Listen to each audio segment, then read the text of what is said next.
So one of the stories we never really talk about is when we did our first flip. Oh yeah, you mean like when you brought 2 dogs home? We ended up fostering them and then ended up in a flip. Yeah, that's the one. Okay, yeah, let's tell that story. So when we first heard about the home, they kept hearing sirens down the street, a bunch of emergency vehicles. Immediately I was like, I don't know what's going on. And then we eventually heard that he passed away. I remember reaching out to we have a community group me, and I just reached out, or people were talking on there or something, and I was like, what can we do?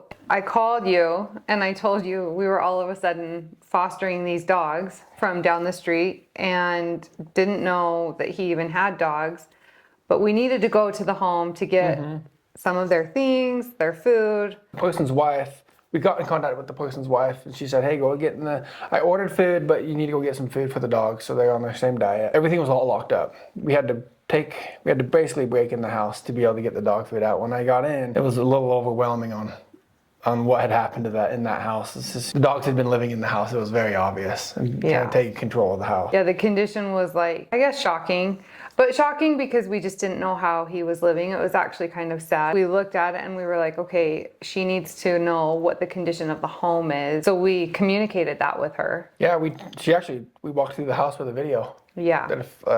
To send her the videos of the house, and she was actually appalled. It seemed like she was like, I can't believe it was very nice when she had moved out. She needed options. She knew that she was going to sell the home. She knew that she needed to know what to do to be able to sell it. So we gave her those options. We went through what it would sell for, fixed up, repaired, all the things, or potentially what she could sell it for kind of in an in-between stage, and then a cash offer just to get, she could leave what she wanted, walk away, quick close, all that. But we weren't really thinking we could be the cash offer. We were just looking at it like what we think would be good for you as far as options go. And then we started talking we could make the offer. We could be the ones to fix this up. If she's leaning towards this option, which she was, she needed to come out and see it, but she was leaning towards that option, and we all of a sudden were like, we could do this. We kind of decided hey, let's, if you're leaning that way. We were thinking we could be the ones to make the offer, do the flip, really is what it was. We started looking at the numbers, and that's when I turned to you and I was like,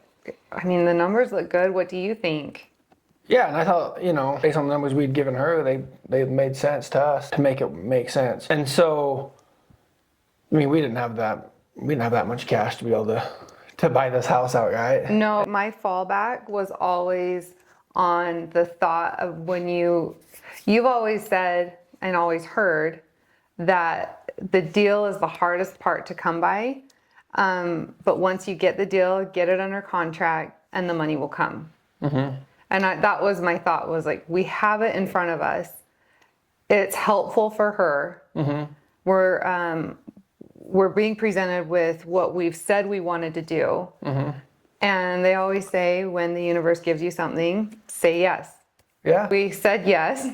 But in the moment, I was like, what are we doing? Our other neighbor that's a contractor that knew them, he reached out to us. Was like, hey, so sad to hear about the neighbor that passed away. I was like, they need some help on their house. It just kind of naturally came together that we partnered on it with the neighbors. And it worked out good. And then you showed me the numbers and you put it together. That's where you're really good. You know numbers, and you got creative. You got really creative with it. I really can't even explain how you put it together, but you did. We were partnering and the numbers made sense. We were each going to come in with half and split the renovation costs and then split everything that way. But then, so it made sense that way. But then as we started getting into it more, we started looking at some other costs and things, and I talked to Tyler, and I'm like, hey, what if we did this, structured it this way? I talked to the title company, and they said, yeah, you can do it that way. And so we ended up just putting a notice of interest on the house, and we didn't even end up buying the house from the seller. We just basically put a notice of interest on it. I don't know what a notice of interest is still. So a notice of interest is basically just like a lien on the house. We put a lien on the house. And the seller, to be able to do that, we worked with the seller. The seller knew it was going to happen. And we had a separate contract put together with the seller. It stated, when the house is fixed up and done, you're going to get the agreed upon amount that that she was good with. Basically, it was the same amount that we offered. And then, so it was a roundabout way of doing like a seller finance. Yeah, it was just really creative. We had to like check with our office, make sure what we were doing was okay, and then we moved forward and just started. We had numbers in mind for what we thought we could put into it versus what we thought we could sell it for, and we knew that it was big. We just didn't. I remember thinking, where does it make the most sense to put that money? And we knew the basics, right? Like the flooring, paint, things you got to do. And then there was always like, how crazy do you want to get? Like, do you want to replace the cabinets? Do you want to paint the cabinets, countertops? Like, there's always more things you can do. If it were up to me, I seriously would have hired everything out. If it was only up to me, I would have hired out someone doing the flooring, someone doing the painting. I would have gotten a designer. I would have gone crazy, to be honest, if it was only up to me. But it wasn't only up to me. It was up to you and Tyler and Mel. And Tyler can do a lot of the work. So he was bringing us ideas. Yeah, he did a lot of like really cool things in that house. Yeah. Together. And him being like the contractor, that saved us a lot of money. Like once we were in it and we knew this was happening, you were there all day, every day. Every day that we were home, you were there. Yeah, and it was like, it really took over. Like, I wouldn't say it was a full-time job, but because I was still. Oh, it was for sure. I was still doing a lot of like the real estate business stuff, but. But you were like coming home feeling so excited about, like, I remember when the flooring was going in and you were doing that, you were like, come look at the floor. It was just like really, it seemed like you were really fulfilled. Well, that's like the fun part, you know? It's like the demolition's the fun part because it's like, you don't have to be too careful about, you just. Yeah, that's the part our like, kids like. Yeah, it's like you're just trucking stuff, right? Yeah. And then you get the cleanup part, and that's where the part where the kids disappear. Yeah. And it's kind of tedious. And then you get like the putting it back together part where it starts looking nice and coming together. And that's like the part that's like satisfying. You know, you're like, okay, we took this house that's, you know, kind of a dud and giving it new life, really. Yeah, and it feels good. It feels, you know, it smells good. It feels fresh. And as it comes together, like people get excited to come see it. You know, you don't want people to come see it when it's dirty and gross and, you know, stinks and. But we did have neighbors coming by, checking it out, seeing what was going on. We had a lot of people coming, like, you know, keep an eye on it and wanting to see the progress, and it was kind of fun.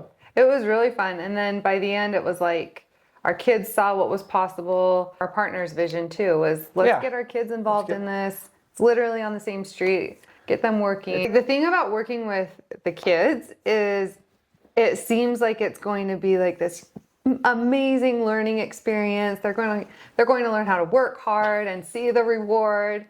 You know, it's just like a dream, like Chip and Joanna Gaines, you know? You're just like, oh, the family's in on this. It's going to be so good and they're going to learn so much. And then you get the kids in there.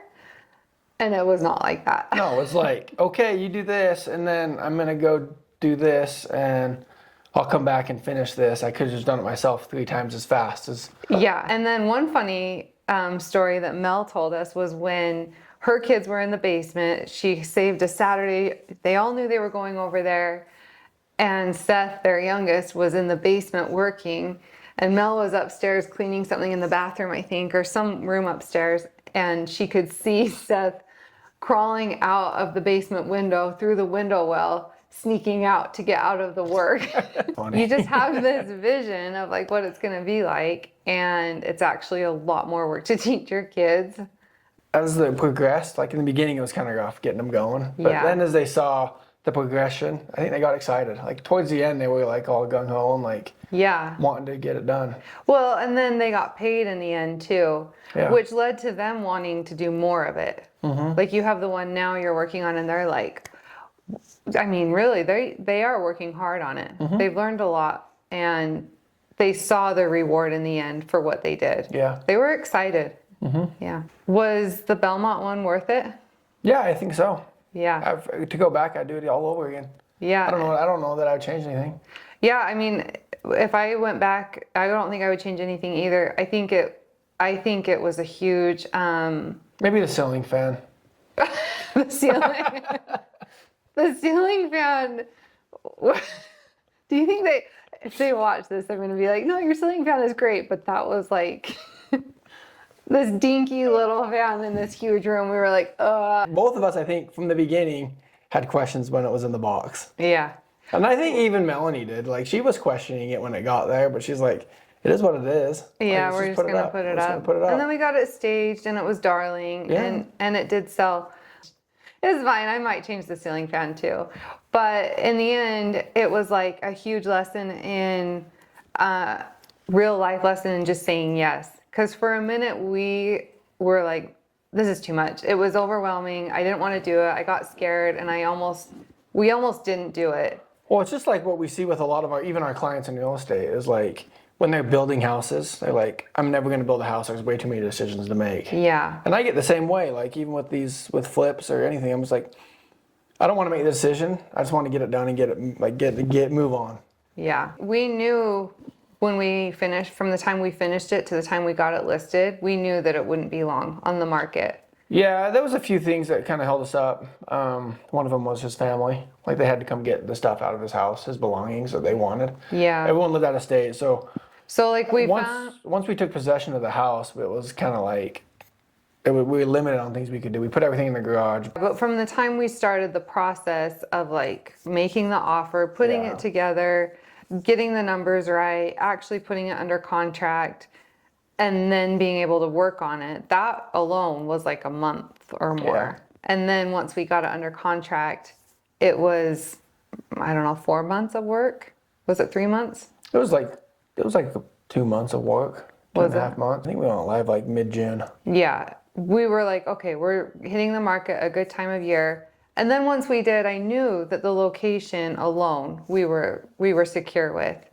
And the numbers made sense. And then once we hit the market, we didn't get anything for a couple weeks, but after a couple weeks, we put it under contract and sold it within the month. Hey, we had a lot of neighbors come through the open house. Yeah. Yeah, we had a lot of neighbors come through. I 100% think it was worth it. And I think it's what gave us the confidence to do it again. Yeah. Like you've been excited to you continue to look every day for your next flip. Yeah, I'm always looking for the next project. Yeah. Yeah. So the one that we're working on now should be done in a couple weeks, and need to find something else. It's fun though. Yeah.